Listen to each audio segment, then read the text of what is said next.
కేసీఆర్ గారు నిన్న ప్రెస్ మీట్లను వీడ మాట్లాడుతూ చాలా గొప్పగా అబద్ధాలు మాట్లాడటం చూశాం. వారి గంభీరతను ప్రదర్శించాలని చూస్తున్నారు కానీ కుదరట్లే. ఆ ముఖంలో అర్థమవుతుంది ఆ కళ్ళలో.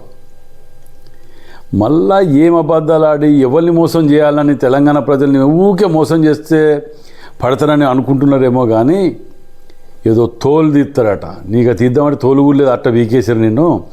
కానీ పద్ధతి లేదు, పాడు లేదు, మోసాలు చేసుకుంటా ఇదే జీవితం. ఈ బతుకంతా మోసాలతోటి బతకటమేనా? తెలంగాణ విద్యార్థుల అమరవీరుల శవాల మీద పేలాలు ఎరక తిని నీ కుటుంబం 1000 కోట్లు సంపాదించి నీ బిడ్డ చెప్తాంది కదా మీ మీద లంగలు దొంగలని. ఇంకా సిగ్గుసరం లేకుంటే ఏ ముఖాలు పెట్టుకొని మాట్లాడుతున్నారు? నీ వయసును గౌరవిస్తామన్నా కానీ అది ధరించట్లే.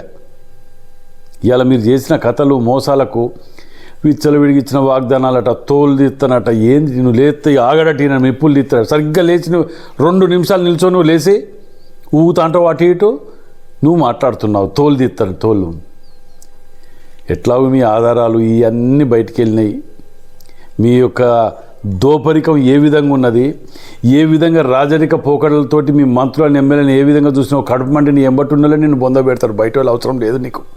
మేము కాంగ్రెస్ పార్టీ దాకా రానివ్వరు మీ వాళ్ళు. అసలు నువ్వు పని చేయి. నీకు అంత రేషం నమ్ముకొని నువ్వు అంత పెద్ద మనిషి ఇదిగా మాట్లాడుతున్నావు కదా, అసెంబ్లీకి రా. నీ గౌరవానికి భంగం కలగకుండా చూసుకునే బాధ్యత మేము మా ముఖ్యమంత్రి రేవంత్ రెడ్డి గారు చూసుకుంటాం, మేము చూసుకుంటాం.